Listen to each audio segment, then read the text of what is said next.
And now back to Bobby Likis Car Clinic and your host, Bobby Likis. Steve, welcome to Bobby Likis Car Clinic. You're on Hello, the air. Bobby. Yes. Steve from Pennsylvania.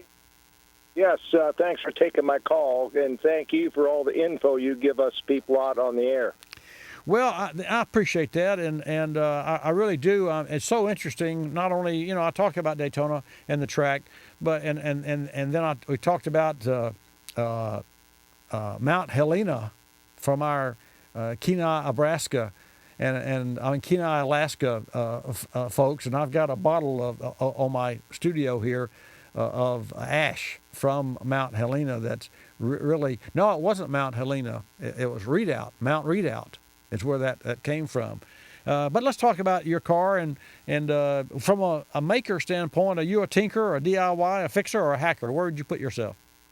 I'm kind of a fixer. I like dabbling in the mechanics, and I was just listening to the last caller about a starter, and it made me chuckle because just a week ago, my son called me. He was having trouble with his F-150 and couldn't get it started, and I drove over, and his buddies were standing there and checked the battery and all this and that. Everything worked out fine, and then it hit me, and I said, give me a hammer, and I climbed under that truck and wrapped that starter a couple times, and it started right up, and their mouths dropped open. I said, you're solenoid. they think us baby boomers are dumb. Well, we're getting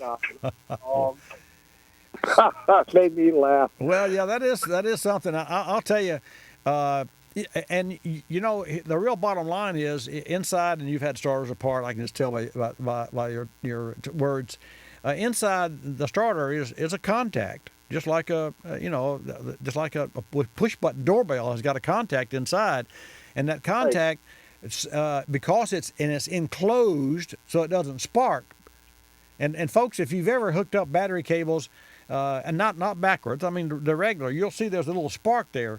And that can be dangerous if you had a spark every time you fire the car, because you could have a fuel leak. So a starter doesn't allow the spark because it's all the sparkability parts, if you will, are enclosed. And so what we do when we wrap the starter, I mean, there's a certain amount of technical expertise that you have to know where to hit it. But the bottom line, you jar and you make that contact, shake that contact, or maybe the armature, just the brushes don't hit have a good contact, and that's what you did when you hit the starter there. But I think it's kind of neat that you had these guys that you're their hero. So let me ask you a question: did they replace the starter, or did they carry along a hammer with them? Well, I told him he could rebuild it, diodes, this and that. There's a job there, and I just don't think he has experience to do that. But he's learning, and then I said, just, go get a new one, but get one from Ford, match it to the starter that was in there. I said, instead of getting a rebuild, because I've had a friend go through 5 starters on a rebuild before he got one that really worked right. Well, I hear what you're saying, and just for that information, when you go to a aftermarket parts store, there are different lines of starters and or alternators, and there are different costs associated. So you're right in one sense of the word. In another sense of the word, there could be Tier 1, Tier 2, and Tier 3 at a local auto parts store, so you'd need to know that. But hey, congratulations! You've helped your son, and you've given him a little lesson that will and our conversation just might help someone who's stranded on the side of the road at the wrong time of day, which is any time of the day, Steve. So thanks for your call. Bobby, a quick question, if I may. Sure.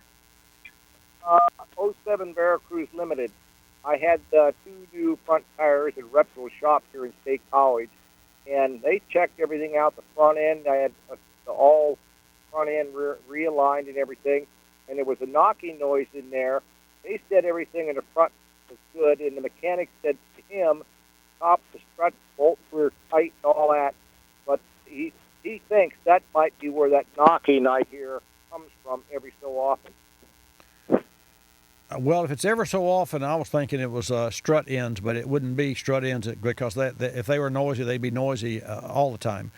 I would agree. What I would do if I were you is I would just remember in the back of my mind at what particular hole or place in the road, what angle, steering angle. In other words, if you turn a corner at A and B Street and there's a pothole there, and when you turn, almost every time you go around that corner and hit that hole, in fact, you dodge that hole because you learned it, and that's when the noise.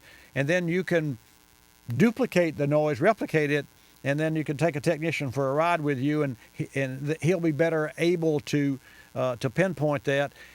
I don't know. I would look at the upper strut control, and I would also look at the inner shafts of the strut itself on that Veracruz. Hey, Steve, thanks again for your call, and I wish you the best of luck.